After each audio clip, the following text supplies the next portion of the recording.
आप कौवे की तरह उड़ नहीं सकते, और आप सांप की तरह रेंग नहीं सकते, आप मेंढक की तरह फुदक नहीं सकते, आप चीते की तरह भाग नहीं सकते, घोड़े की तरह आप मजबूत नहीं हैं। फिर इंसान किस बात का अशरफुल मखलूक़ात है? यार कुछ भी नहीं होता जादू वादू, तो ये तो कुछ भी नहीं होता, क्या जादू होता है? कुछ भी नहीं होता। तो जामे जम जो एक बादशाह था, बादशाह उस प्याले में सब कुछ देख लेता था, तो कितनी जादू की बात थी। तो जो चीज़ आपके हदूद से बाहर है, आप उसको तिलिस्म कहते हैं, आप उसको जादू कहते हैं।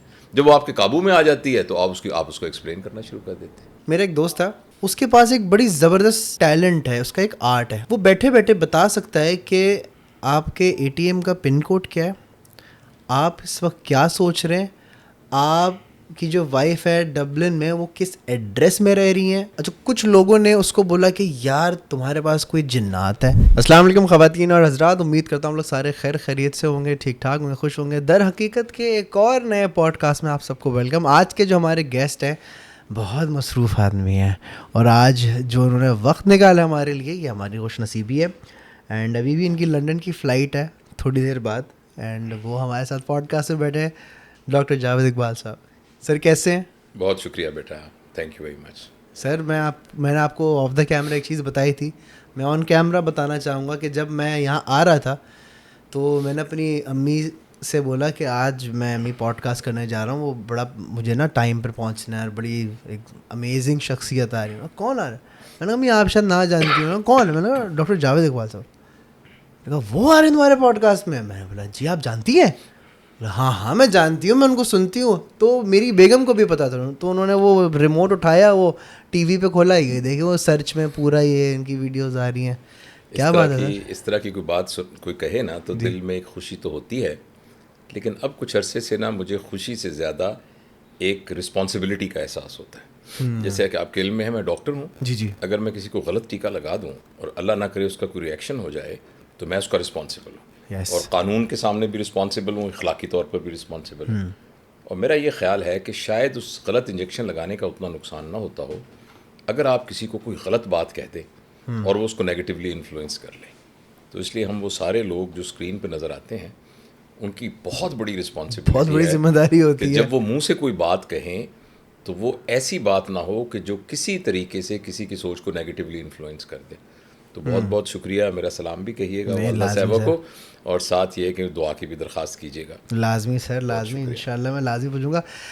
डॉक्टर अब डॉक्टर किस चीज़ के? वैसे आप अगर मैं बेटा सर्जन हूँ। ओह, तो मैंने MBBS करने के बाद पाकिस्तान से FCPS किया था, फिर मुझे इंग्लैंड जाने का मौका मिला, वहाँ से मैंने FRCS किया। तो मैं ऑपरेशन करता हूँ, और ऑपरेशन में फिर एक स्पेशलिटी है जिसे लेप्रोस्कोपिक सर्जरी कहते हैं, जिसको हम आम ज़बान में की होल सर्जरी भी कहते हैं, जिसमें पेट को खोलने के लिए उसको कट नहीं लगाना पड़ता, बल्कि एक छोटे से सुराख से उसमें कैमरा दाखिल कर दिया जाता है, और वो सब कुछ जैसे आपकी स्क्रीन में नज़र आ रहा है ना, जी जी जी जी जी जी, स्क्रीन पे नज़र आता है। जी जी, तो आप बाहर से फिर इंस्ट्रूमेंट्स के ज़रिए ऑपरेट करते हैं। तो ये मेरी स्पेशलिटी है।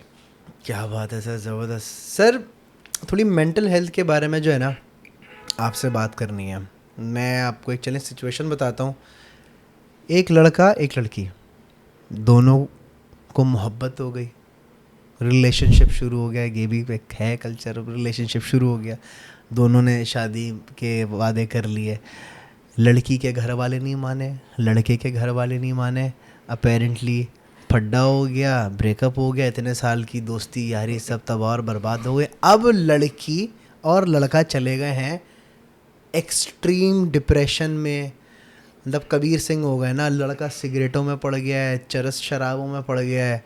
लड़की जो है उसने अपने आप को छोड़ा हुआ है, वो चांद देखती रहती है, तारे देखती रहती है कि आएगा शायद राज दुलारा आएगा, डोली में बिठा के ले जाएगा। तो आजकल इस किस्म के इश्यूज़ बहुत चल रहे हैं। आप इस बारे में क्या बोलेंगे कि व्हाट डू यू थिंक कि क्या होना चाहिए, ऐसे डिप्रेशन से कैसे डील करना चाहिए, कैसे मूव ऑन करना चाहिए? प्लीज़। देखो बेटा, एक बात तो बहुत ज़रूरी है समझना कि हर ज़माने में हम ये समझते हैं आज के ज़माने में ऐसा हो रहा है, ये असल में हर ज़माने से ही ऐसा हो रहा था। जो इंसानी तारीख़ में जो सबसे पुरानी तहरीर हमें पत्थरों पे मिली है ना, लिखी हुई, वो 15,000 साल पुरानी है। और जब वो मिली तो उसको पढ़ने के लिए 2-3 साल लगे आर्कियोलॉजिस्ट को देखने के लिए कि वो उस पर लिखा क्या है। जब उसको देखा तो उस पर ये लिखा हुआ था कि ज़माना बहुत ख़राब हो गया है, अब इस ज़माने के बचने का कोई इम्कान नहीं है।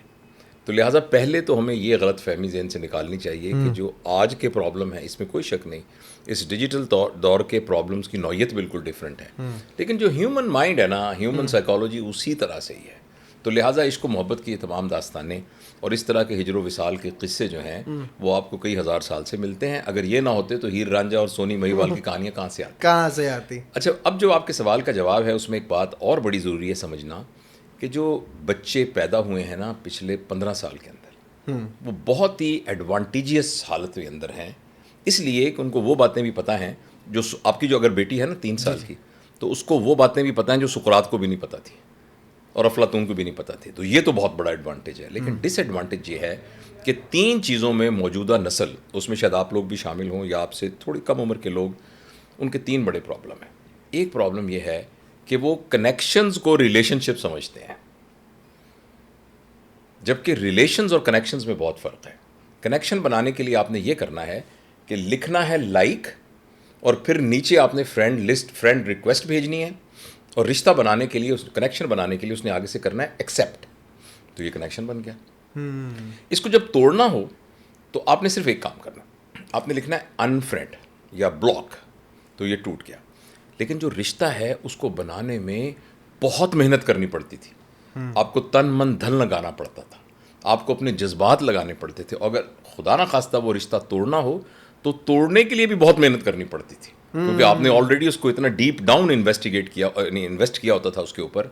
अब ये नौजवानों का जो प्रॉब्लम है वो कनेक्शंस को रिलेशनशिप समझते हैं, और वो इतने कमज़ोर होते हैं कि वो बिल्कुल एक जैसे कहते हैं ना तारे अनकबूत, यानी जो मकड़ी के जाले की तार होती है। और शायद आपको शायद मालूम हो कि मकड़ी के जाले का जो अंग्रेज़ी नाम है वो वेब है जी। तो ये वेब, इसलिए वेबसाइट कहते हैं ना, तो वेबसाइट असल में होता ही मकड़ी का जाला, तो उसके रिश्ते उसी तरह से कमज़ोर होते हैं। तो ये जो तारे अनकबूत है ना, इसलिए जिस पर आप कह रहे हैं लोग रो रहे होते हैं, ये कर रहे होते हैं, वो असल में रिश्ते होते ही नहीं हैं, वो बेसिकली कनेक्शंस होते हैं। और कनेक्शंस के अंदर एक्सपेक्टेशन बड़ी अजीब किस्म की होती है। आपने मेरी तारीफ़ क्यों नहीं की?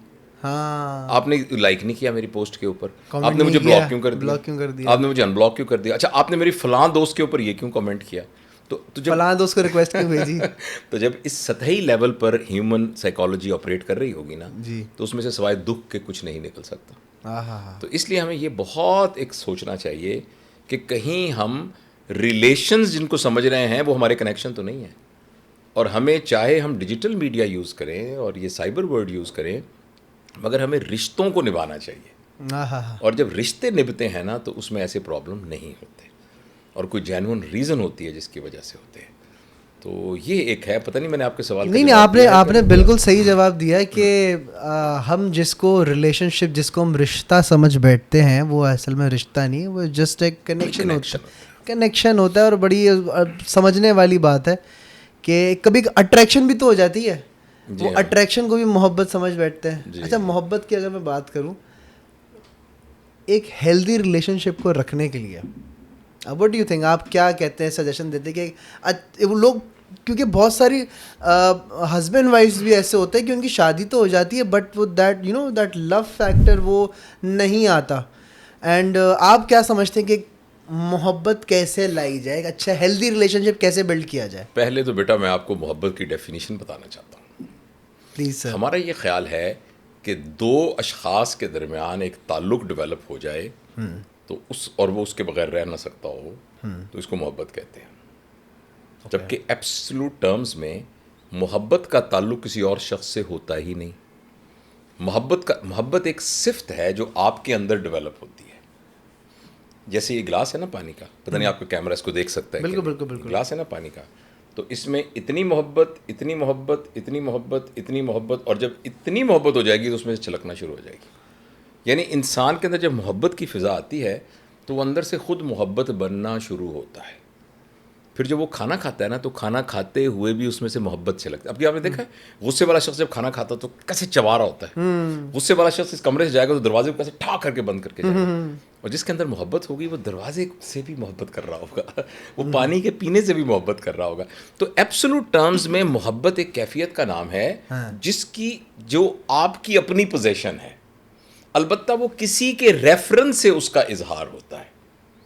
और वो एक रेसिप्रोकल होने का कोई जो रेसिप्रोकल चीज़ें होती है ना, वो कारोबार होती हैं।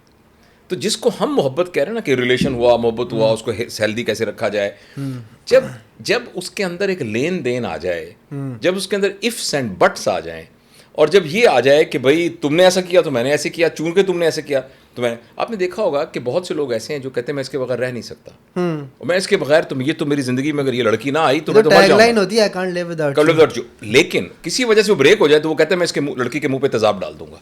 आपने कभी देखा है? कभी आप सोच सकते हैं कि किसी से आपको मोहब्बत हो और आप उसके चेहरे पे तेजाब डाल दें? ये जितने वाकयात चेहरे पे तेजाब डालने के होते हैं, सारे नाकाम आशिक, ये वो लोग होते हैं जिनको मोहब्बत का दावा था। तो अगर आपको उससे मोहब्बत थी तो आप उसके चेहरे पे तेजाब कैसे डाल सकते हैं? अच्छा, अगर मुझे आपसे मोहब्बत है तो मैं आपको खुश देखना चाहूंगा ना, तो अगर आप मुझे छोड़ के खुश हैं तो फिर भी मुझे आपको खुश देखना चाहिए था। तो लिहाजा एक गलतफहमी दूर करनी चाहिए। ये सारी की सारी एक तरह की, उसके लफ्ज़ बड़ा नेगेटिव सा है, लेकिन फराज ने बड़ा खूबसूरत शेर कहा है कि इंतहा इश्क की कोई ना हवस की कोई, देखना ये है कि हद कौन कहाँ खींचता है। तो ये जिसको आप सारा कह रहे हैं ना, तो उर्दू ज़बान में इसको हवस कहते हैं, हवस है। लेकिन यानी यूटिलिटेरियन पर्पस में इन रिश्तों की भी ज़रूरत होती है, लेकिन जो असल मोहब्बत का रिश्ता है वो एक्चुअली कहीं मांगने के रिश्ते से उसका ताल्लुक़ नहीं है, वो देने से है, वो गिविंग एंड वाला रिश्ता है। और अगर किसी के साथ इस तरह का रिश्ता डेवलप हो जाए तो उसमें इतनी पावर होती है कि वो पत्थर को भी चेंज कर सकता है। बिल्कुल। और ये सिर्फ थ्योरेटिकल बात नहीं है, ऐसा दुनिया में लोगों ने किया है। मौलाना रूम ने ख़ास तौर पर यह बताया है कि दुनिया में जितना भी नफ्सियात का नॉलेज है वो ये कहता है कि आप लोगों के ख्याल को बदल सकते हैं, जो वो काम कर रहा है उसको बदल सकते हैं, उसके बिहेवियर को बदल सकते हैं, लेकिन अगर उसकी पर्सनैलिटी एक ख़ास किस्म की बन जाए ना तो आप उसको नहीं बदल सकते। लेकिन मौलाना रूम ये कहते हैं कि नहीं, एक पर्सनैलिटी जो पत्थर का बन गया है ना, उसको भी बदला जा सकता है, और उसके लिए जो चीज़ चाहिए वो है अनकंडीशनल लव, गैर मशरूत मोहब्बत। तो मैं माफ़ी चाहता हूँ, आप वो जो मुझसे पूछना चाहते थे तो हमारा मौजू ज़रा थोड़ा सा हो गया, लेकिन मैंने सोचा कि मैं ज़रूर बताऊँ ये बात कि ठीक है, हमें अल्लाह जो है ना सच्ची मोहब्बत नसीब करे, और सच्ची मोहब्बत वो है जो आपको अंदर से बदल देती है, जिसमें आप जो हैं वो इर्रिस्पेक्टिव के सामने क्या हो रहा है आप में से मोहब्बत ही झलकती रहती है। और यही वो जज्बा है जिसकी बुनियाद पर ये पूरी कायनात खड़ी हुई है। ये कायनात जो ना, ये जो सूरज के गिर्द, सूरज जो है उसके गिर्द ज़मीन घूम रही है, फिर चांद उसके गिर्द घूम रहा है, और कायनात में ये बना हुआ है। अगर आप गौर से देखें ना तो इसके पीछे जो एनर्जी है ना, उस एनर्जी का नाम मोहब्बत है। हाँ, बिल्कुल। और अगर इंसान को उसमें से थोड़ा सा हिस्सा मिल जाए तो ये जो छोटे छोटे प्रॉब्लम है ना, उसने मुझे छोड़ दिया, उसने मुझे ये कर दिया, उसने मुझे निगलेक्ट किया, ये ऐसे बच्चों वाली बातें लग जाती, बच्चों वाली बातें लगती हैं। खैर, अब हमारी जो सर पॉडकास्ट होती है ना, बेसिकली पैरानॉर्मल एक्टिविटीज़ एंड थोड़ा जादू है, ये है, थोड़ा कुछ दिमागी फतूर भी कुछ चीज़ होती है, इन पे होती है, बट मैं इस पे मैं आऊँगा। लेकिन अगर आप मोहब्बत की बात कर रहे हैं ना, तो मैं बेसिकली जानवरों से बड़ा कनेक्टेड रहता हूँ। मुझे एनिमल्स बहुत पसंद हैं, घर में भी बहुत सारे जानवर रखे हुए हैं, तो जानवरों से मैं बहुत सीखता हूँ। और मैंने कुत्ते से बहुत सीखा है। कुत्ता जितनी मोहब्बत करता है ना, बेलौस होकर मोहब्बत करता है, उसको कुछ भी नहीं, इन रिटर्न कुछ भी नहीं चाहिए होता है। आप कुत्ते को ठुड्डा मारे, खाना फेंक के दे, फिर भी प्यार करेगा, खाना खाएगा। आप किसी इंसान को तो करके देखें ऐसा, तो बात भी नहीं करेगा आपसे और फड्डा करने लग जाएगा। उसको मारे, कुछ भी करें, आप उसको खाना फेंक के दें, फिर भी खाएगा, फिर भी आपसे आके वो प्यार से मिलेगा, उसको चाहेगा आपको प्यार करना। तो मोहब्बत करो तो कुत्ते की तरह करो। मैं आपको ना बहुत अच्छा आपने कहा, लेकिन मैं इसकी एक वजह भी बताता हूँ जी। जो जितने जानवर हैं ना, उनको अल्लाह ताला ने जिस्म दिया है जैसे हमें दिया है। और अजीब बात यह है कि अशरफुल मखलूक़ात जिस्मानी तौर पर तमाम जानदारों से इन्फीरियर है। आप कव्वे की तरह उड़ नहीं सकते, और आप सांप की तरह रेंग नहीं सकते, आप मेंढक की तरह फुदक नहीं सकते, आप चीते की तरह भाग नहीं सकते, घोड़े की तरह आप मजबूत नहीं हैं। फिर इंसान किस बात का अशरफुल मखलूक़ात है? आप देखिए ना, जानवर का बच्चा पैदा होता है ना, पैदा आप हैरान होंगे। आप चूँकि जानवर आपके घर में होंगे तो कभी बकरी ने अपना बच्चा दिया होगा, तो आप ये देखेंगे कि वो 4 घंटे के बाद वो बच्चा वैसे भागने लग जाता है जैसे उसकी माँ भाग रही थी। लेकिन अगर इंसान का बच्चा इस दुनिया में पैदा होता है तो उसको सिर्फ खड़े होने में 2 साल लगते हैं। तो कितनी हैरानकुन बात है कि वो बाकी जानवरों की तरह हम भी एक तरह के बायोलॉजिकल एनिमल्स हैं, लेकिन हमारा बच्चा खड़ा नहीं हो सकता 1.5 साल में, जबकि बकरी का बच्चा जो है 4 घंटे में भागना शुरू कर देता है। इंसान के बच्चे को बाबा ताता मामा कहने में भी 1.5 साल लगता है, जबकि बकरी का बच्चा उसी तरह मिलाने लगता है जैसे उसकी माँ। ऐसा क्यों है? ऐसा इसलिए है कि जानवर की पूरी ज़िंदगी फिज़िकैलिटी के गिर्द घूमती है, सिर्फ फिज़िकैलिटी पर। उसकी इमोशनलिटी और इंटेलेक्ट है, मगर वो सिर्फ सर्वाइवल के लिए है कि दुश्मन कहाँ से आ रहा है, भूख कहाँ है। उसके अंदर डिज़ायर का एलिमेंट नहीं है, ये समझना बहुत ज़रूरी। जानवर कभी डिज़ायर पर ज़िंदगी, उसकी कोई ख्वाहिश नहीं है, वो सिर्फ नीड पर करता है। उसका है मिसाल है कि अब आपकी गाय भूखी है, आप उसको चारा दीजिए, जब उसका पेट भर जाएगा ना, आप उसके सामने मुरगन चारा यानी उसका लजीज चारा भी रख दीजिए, वो एक तिनका मुंह में लेके नहीं जाएगी। जबकि इंसान का पेट भरा भी होगा तो कहेगा ला भाई 2 रोटियां और ला। तो ये जो आपने जो पहले बात की थी ना, उसका ये है कि इंसान और जानवरों में एक बुनियादी फ़र्क ये है कि जानवर के पास एक ये पोटेंशियल, उसके पास चॉइस ही मौजूद नहीं है कि वो अपनी डिज़ायर पर ज़िंदगी गुजारे, वो सिर्फ नीड पर ज़िंदगी गुजारता है। और जो इंसान है ना, उसके पास चॉइस है डिज़ायर की भी ज़िंदगी गुजारने की, और डिज़ायर का स्पेक्ट्रम इतना ज़्यादा है कि वो इंतहाई गलीज़ डिज़ायर हो सकती है और वो इंतहाई आला डिज़ायर हो सकती है, और ये उसको अशरफुल मखलूक़ात बना देती है। तो इस बुनियाद पर इंसान की रिस्पॉन्सिबिलिटी डिफरेंट है, उसकी इमोशनैलिटी डिफरेंट है, इसलिए उसके चैलेंजेस डिफरेंट हैं, और इसीलिए वो हर्ट होता है, इसीलिए वो खुश होता है, इसीलिए उसके अंदर, और इसी हर्ट होने और खुश होने के चक्कर में उसने सारी ग्रोथ की है। इंसान ने जो ग्रोथ की है ना, वो इसी पोटेंशियल की वजह से की है। आप देखिए ना, 40,000 साल पहले भी गधे ऐसे ही थे, लेकिन कराची में कोई भी ऑल कराची गधा एसोसिएशन नहीं है। आप कहीं भी ना कोई एक वर्ल्ड हेल्थ ऑर्गेनाइजेशन, घोड़ों का कोई अपना अस्पताल खुद नहीं उन्होंने बनाया हुआ जिनमें एक घोड़ा उनका जो हेड सर्जन हो। ऐसा कुछ, ऐसा क्यों है? हालांकि वो भी तो 40,000 साल से इंसान रहते हैं, तो इंसानों ने क्या क्या कुछ नहीं कर लिया। वो इंसान ने अपनी इसी अनसर्टनिटी की बुनियाद पर किया है, क्योंकि इंसान के अंदर एक इमेजिनेशन की पावर है, एक उसकी मेमोरी की पावर है। तो इसलिए हर आने वाला इंसान पिछले शऊर को साथ लेके आता है, तो वो पहले से ज़्यादा ऊंची जगह से लगाता है। लेकिन इसकी कॉम्प्लिकेशंस भी हैं, इसलिए जानवरों के अंदर ऐसा कोई वैक्सीनेशन की ज़रूरत नहीं होती। जो कोई डोमेस्टिकेटेड जानवर हो तो उनको वैक्सीन की ज़रूरत है, और शेरों की कोई दाया वो नहीं होती जो डिलीवरियाँ कराती है। और अगर आप एक जंगल में एक कुत्ते का बच्चा पैदा हो तो ज़्यादा इम्कान है वो बच जाएगा, लेकिन इंसान का बच्चा और माँ उसकी चली जाए तो ज़्यादा इम्कान है वो नहीं बचेगा। तो ये है, ये एक एसोसिएटेड है हमारे साथ ग्रोथ के साथ, ये कॉम्प्लिकेशंस, ये बात है। ज़बरदस्त। अच्छा, वो जादू की बात कर रहे थे कुछ? जी सर, जादू की बात। अब बात ये है कि चलें ऐसे ही लेके चलते हैं। अब जैसे कि कुछ लोगों को लगता है, जैसे हमारे माशरे में एक बहुत ज़्यादा एक एक्सट्रीम लेवल पे कुछ लोग ऐसे हैं जिनका कोई काम ना हो रहा हो, वो कहते हैं यार हम पे जादू हो गया है। सारी टोपी, बेशक उनका कुछ काम बनने या लाला भी ना हो, वो पे जादू हो गया है। तो ज़रा इस पे बताएं आप, जादू के बारे में आप क्या, आपकी डेफिनेशन क्या है, आपकी फ़िलॉसफी क्या है, कि कितनी पॉसिबिलिटीज़ हैं, होता है नहीं होता है, अगर होता है कि इस्लाम में है, बट क्या आप मुझे इसके बारे में बताएं प्लीज़। देखिए, ऐसे है कि हमारी एक आदत बन गई है कि हम कहते हैं 2 एक्सट्रीम्स होती हैं। यार कुछ भी नहीं होता जादू वादू, तो ये तो कुछ भी नहीं होता, क्या जादू होता है? कुछ भी नहीं होता। अगर जादू होना होता तो अमेरिका में क्यों नहीं जादू होता? हाँ। उनके क्यों नहीं टोने होते? उनकी सेहतें कैसी ऐसी होती हैं? अच्छा, एक तो ये एक्सट्रीम, एक कहते हैं हाँ भाई होता है, क्यों नहीं होता। एक जो मैं गया था, एक औरत थी, उसने यूँ करके देखा, मैं घर आया हूँ, मुझे बुखार हो गया। अच्छा, और एक तो काली बिल्ली गुजरी थी तो ये हो गया, वगैरह वगैरह। अच्छा, मैं जैसे से मेरी उम्र ज़्यादा हुई है तो मुझे ये अंदाज़ा हुआ है कि कोई भी एक्सट्रीम व्यू रखना जो है ना, ये बड़ी हमाकत है। हम किसी चीज़ के बारे में हतमी तौर पे ये कह ही नहीं सकते कि ये जो मैं कह रहा हूँ ये बिल्कुल ठीक है। आप देखिए, हमारी जो आँख है ना, ये 7 रंग देख सकती है। बनफशी, यानी बनफशी, नीला, आसमानी, सब्ज़, जर्द, नारंगी, सुर्ख, रेड से लेकर और वायलेट तक, इतने रंग देख, इसीलिए ना। अच्छा, लेकिन अब रेड से नीचे इंफ्रा रेड है, और कितने रंग हैं हमें नहीं मालूम, और वायलेट से ऊपर अल्ट्रा वायलेट है। वो इतने रंग हैं जो हम सोच नहीं सकते। हमारी आँखों के अंदर वो इस्तिताअत नहीं है। अगर हमारी आँखों के रिसेप्टर सारे रंग देख सकें और एकदम हमें इन 7 रंगों के अलावा भी रंग नजर आए, तो आप ख्याल में ये कायनात ऐसी होगी? ये कायनात इस किस्म की होगी कि हम कहेंगे तो जादुई जिंदगी आ गई। अब मेरी बात समझ रहे हैं ना, हमें नजर ही इतना आ रहा है ना। तो एक हमें कमरे में है जिसमें एक सुराख, उस सुराख से हम यूं करके देख रहे हैं और सामने से हमें छोटा सा एक मंजर नजर आ रहा है, तो लेकिन कायनात का तो बहुत बड़ा मंजर है। इसी तरह हमारी सुनने की सलाहियत, वो 20 से मेरा ख्याल है 20,000 डेसीबल उसकी है यूनिट, लेकिन उससे ऊपर एक आवाज़ है जिसको अल्ट्रासाउंड कहते हैं। और उसके नीचे एक और आवाज़ है जिसे इंफ्रासाउंड कहते हैं, और वो इतनी आवाज़ें हैं, और अगर हमें सुनाई देने लग जाएं तो ये दुनिया ऐसी हो ही ना जैसे हमें नज़र आ रही है। तो इसलिए जिस जिसका हमें गैजेटरी के ज़रिए पता चलता जाता है, हम उसको साइंटिफिकली एक्सप्लेन करते जाते हैं। जिसका हमें पता नहीं चलता, हम उसको कहते हैं कि जादू है। अब देखिए मेरी बात सुनिए, अब मुझे याद है हमारी नानी माँ कहानी सुनाती थी कि एक बादशाह था, उसको वो जादू जानता था। वो एक महल में जाता था और जाके कहता था खुल जा सिम सिम, तो दरवाज़ा खुल जाता था। तो हमारे लिए बड़ी ही जादू की बात थी।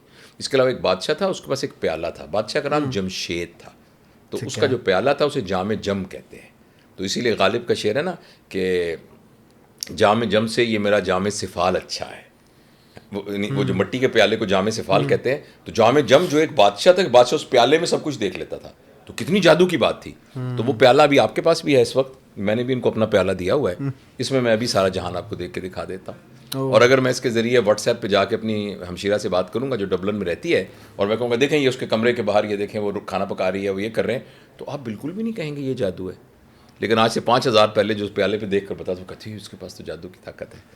तो इसलिए और इसलिए ये कहना कि जादू नहीं है, ये एक अहमकाना बात है। आपके पास नजरी कितनी है जिससे आप देखकर कह सकते हैं कि जादू क्या? आपको तो नजरी इतना सा आ रहा है, तो कितना कुछ और हो रहा है जिसका आपको पता नहीं है। तो जो चीज़ आपके हदूद से बाहर है, आप उसको तिलिस्म कहते हैं, आप उसको जादू कहते हैं। जब वो आपके काबू में आ जाती है तो आप उसको एक्सप्लेन करना शुरू कर देते हैं। तो इसलिए मुझे तो इस उम्र में ये पता लगा है आके कि एक्चुअली हमें कुछ भी नहीं पता, और हम इतने अहमक हैं कि थोड़ी सी बात के ऊपर फैसला करके हम कह देते हैं कि ये तो ऐसे है। अब कैसे अब मैं एलोपैथिक डॉक्टर हूँ, सारी ज़िंदगी मैं पढ़ाता रहा हूँ, 35 साल मेडिकल कॉलेज में पढ़ाता रहा हूँ। अच्छा, अब मैंने एलोपैथिक मेडिसिन पढ़ी है, और मुझे पता है सर्जरी कैसे करनी है, तो कौन सी दवाइयों के कौन से साइड इफेक्ट हैं। लेकिन अब मैं इस नतीजे पर पहुँचा हूँ कि मैं कैसे कह दूँ कि होम्योपैथिक से मरीज़ ठीक नहीं होते, मैं कैसे कह दूँ कि जड़ी बूटियों से लोग ठीक नहीं होते।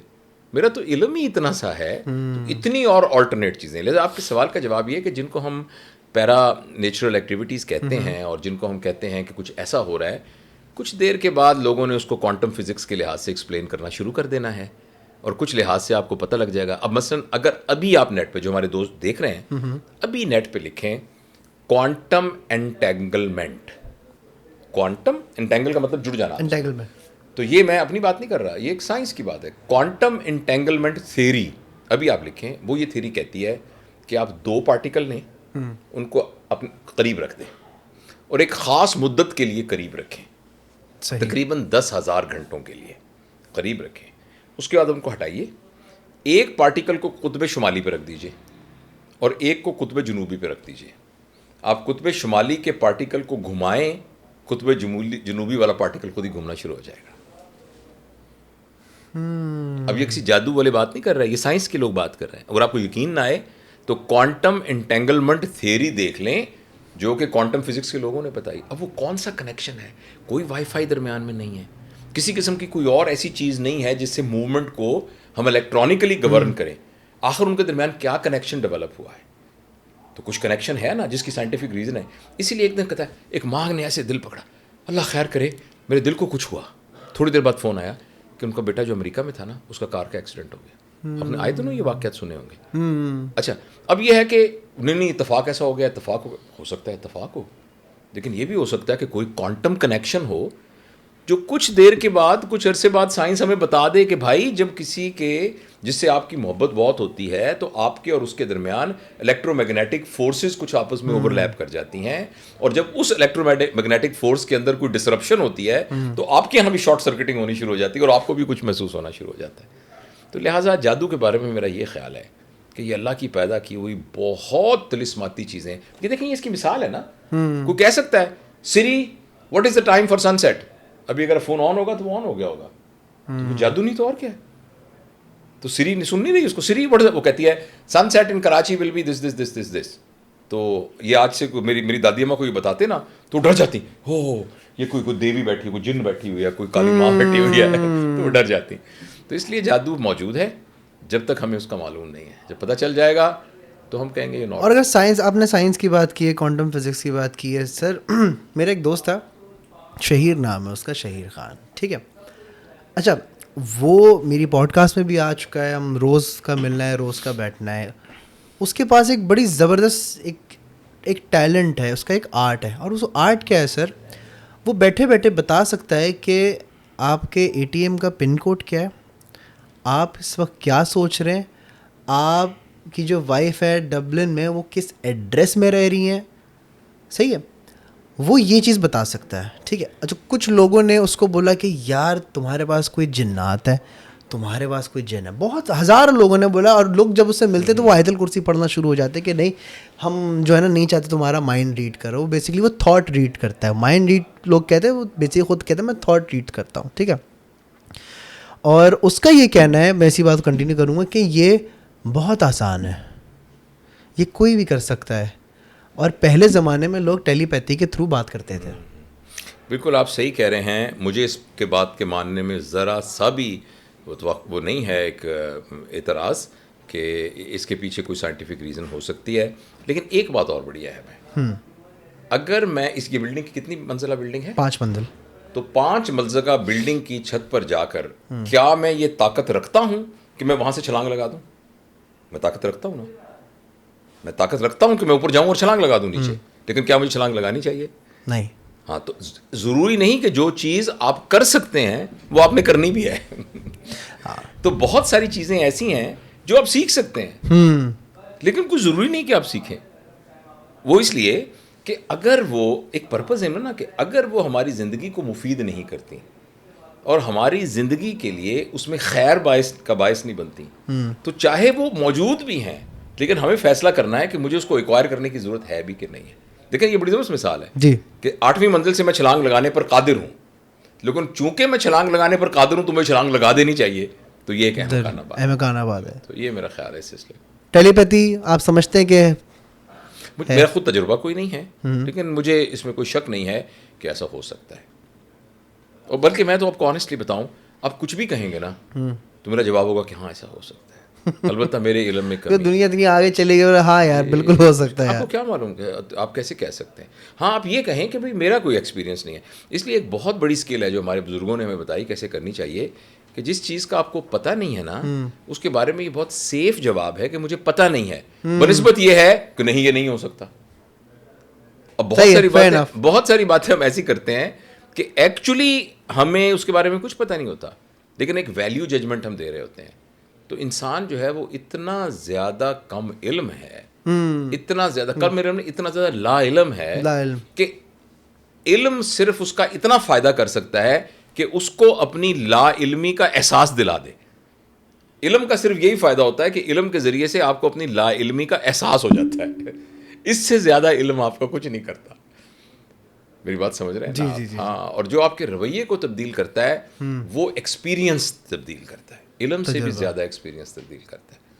तो बस इंसान लेकिन रिसेप्टिव हो, उसके रिसेप्टर्स हों जिसमें वो एक्सपीरियंस को वो लेके और उसको फिर मानने वाला हो। सर इसी सूरत में लोग कहते हैं कि भाई रात में, मैं आज साइंस से कंटिन्यू करें अगर लेट्स से अगर बात चल रही है कि भाई रात में मैं सो रही थी, रात में मैं सो रहा था और अचानक से मेरी आँख खुली और मेरे सामने काले रंग का एक हैबतनाक कोई चीज़ थी, उसने मेरे दोनों हाथ जकड़े हुए थे और मैं उठना चाह रही थी और मैं उठ नहीं पाया और मेरी सांस रुक रही थी और कोई मखलूक मेरा दम घोट रहा था या घोट रही थी, जो भी है।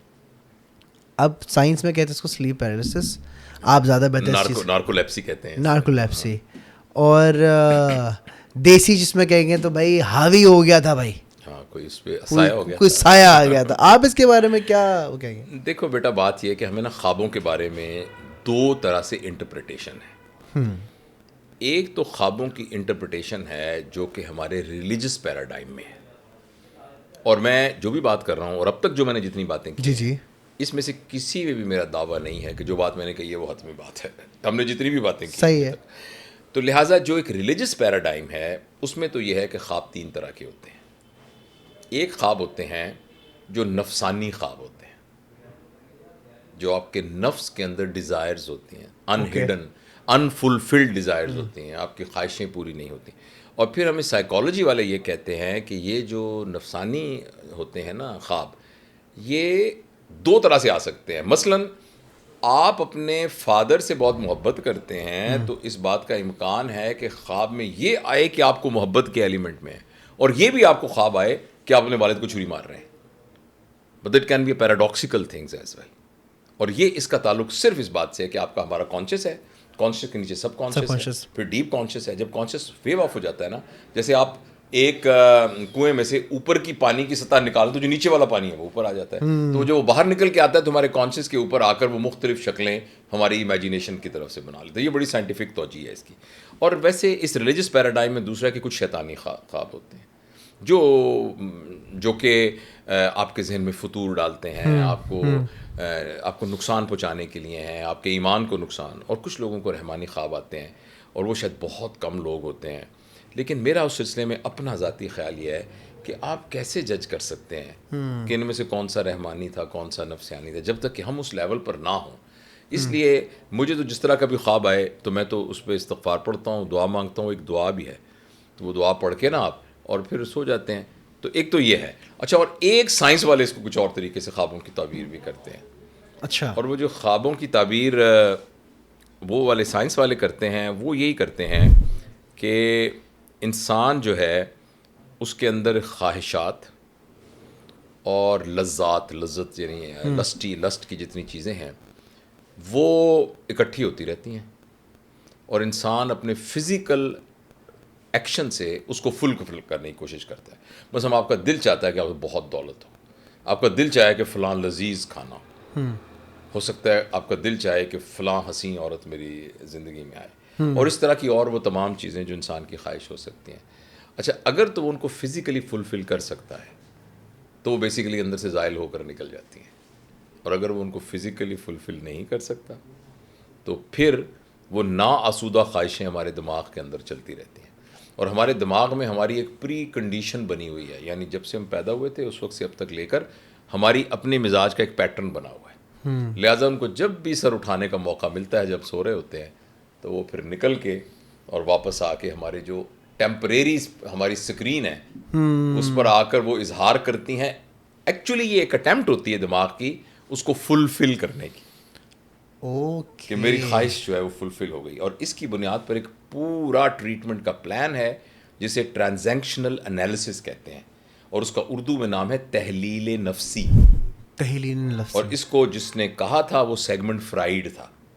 वो एक ख़ास टेक्निक से एक बंदे को उस सबकॉन्शियस में ले जाता था जिसमें उसकी तमाम वो ख्वाहिशें थी वो निकल के मुंह के रास्ते उसके बाहर निकलना शुरू हो जाती थी। और जिस तरह एक दफ़ा ख्वाब आ जाए तो वो प्रेशर ऑफ हो जाता है, वो जो गंद अंदर इकट्ठा हुआ होता है तो वो मुंह से बुलवा के या हाथ से लिखवा के उसको डिटॉक्स कर देता था, और उसको तहलील नफ्सी कहते हैं।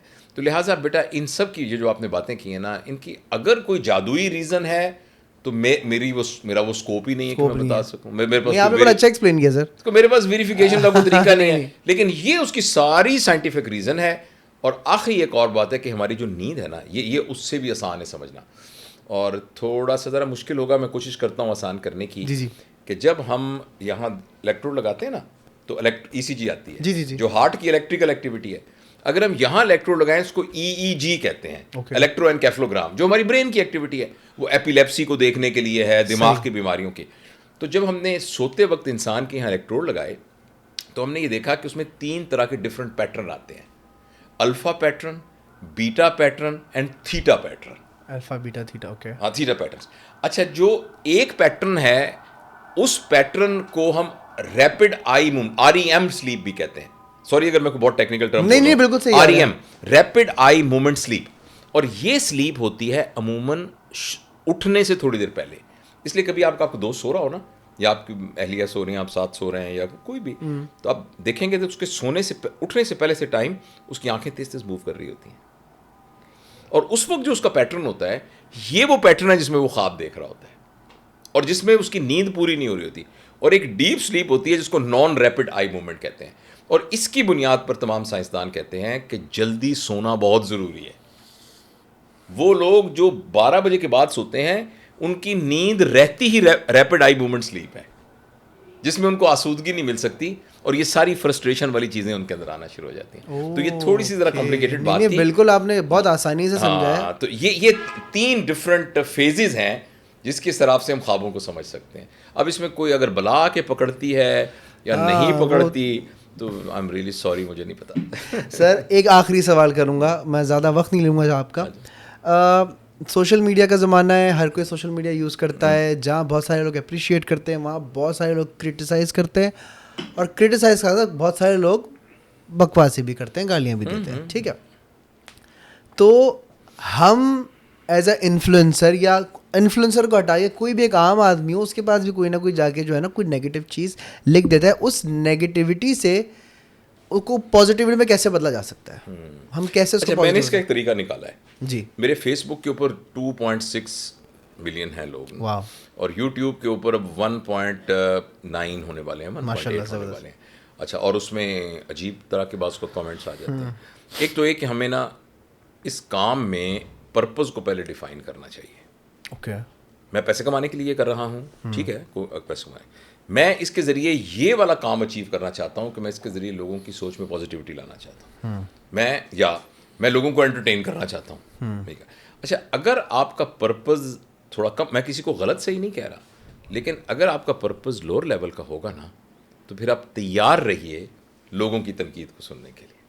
जब आप एक प्रैंक बनाएंगे जिसमें लोगों पर फपतियाँ कसेंगे, तो कोई आपको भी कह सकता है अबे वो गधे के मुंह वाले, तो फिर आप क्या करेंगे, क्योंकि आप भी तो ये कर रहे हैं। अच्छा, मैंने इसको एक्सपेरिमेंट किया, क्योंकि आपको ना हर्ट होते हैं ना आप कभी कभी ऐसे। मैं आजकल ये करता हूँ, मैं या मेरी टीम ये करती है कि जैसे किसी ने, मतलब पिछले दिनों किसी ने कहा ये डॉक्टर 2 नंबरी है। ओके।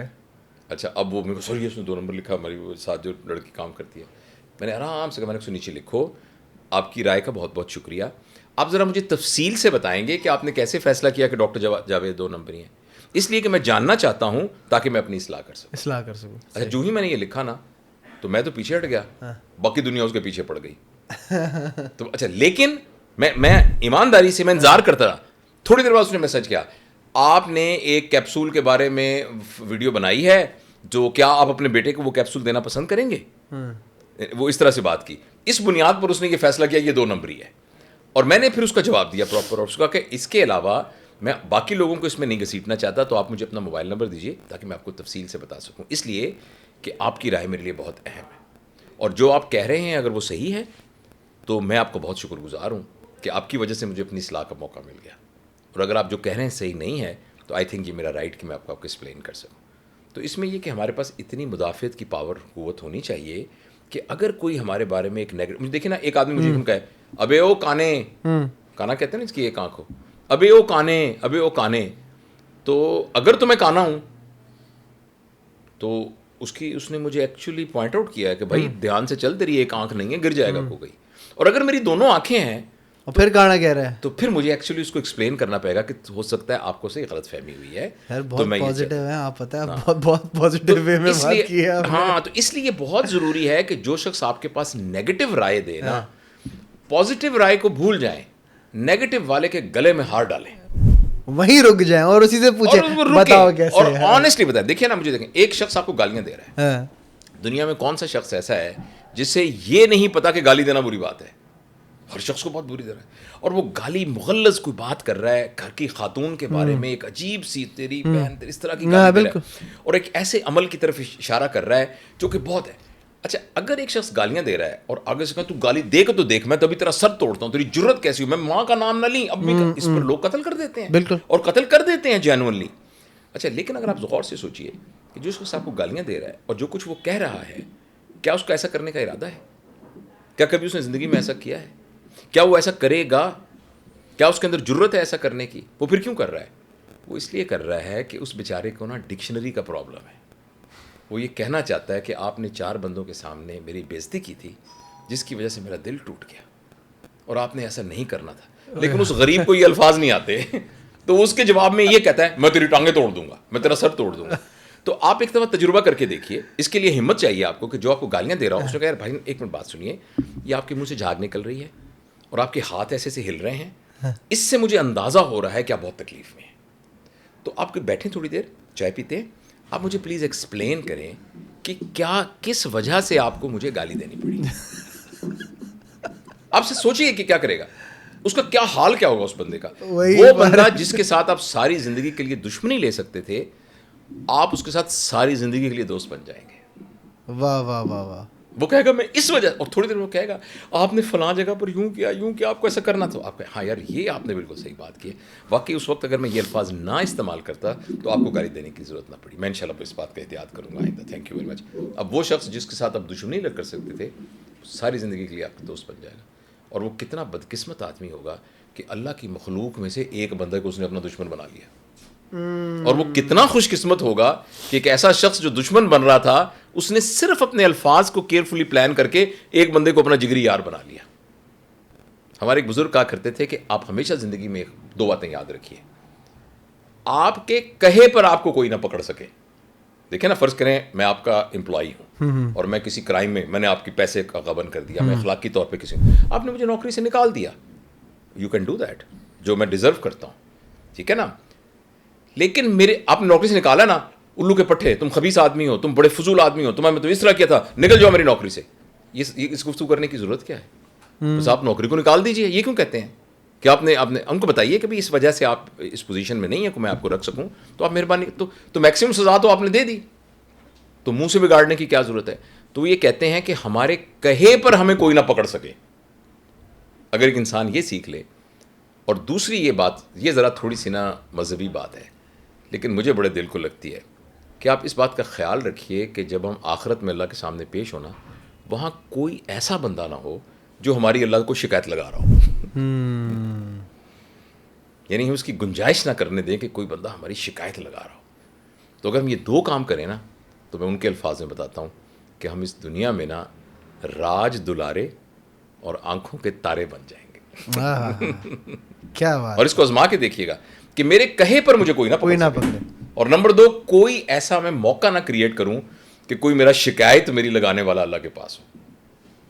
मैं ख्याल काफ़ी देर हो गई है सर, बहुत बहुत शुक्रिया आपके वक्त का, बहुत शुक्रिया, बहुत खूबसूरत बातें हुई हैं, बड़े मज़े, और आपसे मैंने बहुत कुछ सीखा है। शुक्रिया। और मैं उस पर अमल भी करूंगा इंशाल्लाह। सबको मैं रिप्लाई दूंगा कमेंट में। एंड और करके देखिए, आज ही मैं एक्सपेरिमेंट करूंगा ये वाला कि ये एक फजूल शख्स है। उन्होंने कहा बहुत बहुत शुक्रिया, मुझे आपकी राय का एहतराम है, लेकिन मैं आपको ईमानदारी से बताता हूँ मैं नहीं समझ सका कि आपने मुझे फजूल क्यों कहा। क्या आप मेरी मदद करेंगे मुझे ये समझाने के लिए? क्या बात है sir. Ladies and gentleman, boys and girls, ये था आज का podcast. Let me in the comment section कि आपको कैसा लगा। डॉक्टर जावेद साहब को फॉलो कीजिए, सब्सक्राइब कीजिए, लिंक डिस्क्रिप्शन में मौजूद है। मिलता है अगले पॉडकास्ट में। बहुत सारा ख्याल रखिएगा। अल्लाह हाफ़िज़।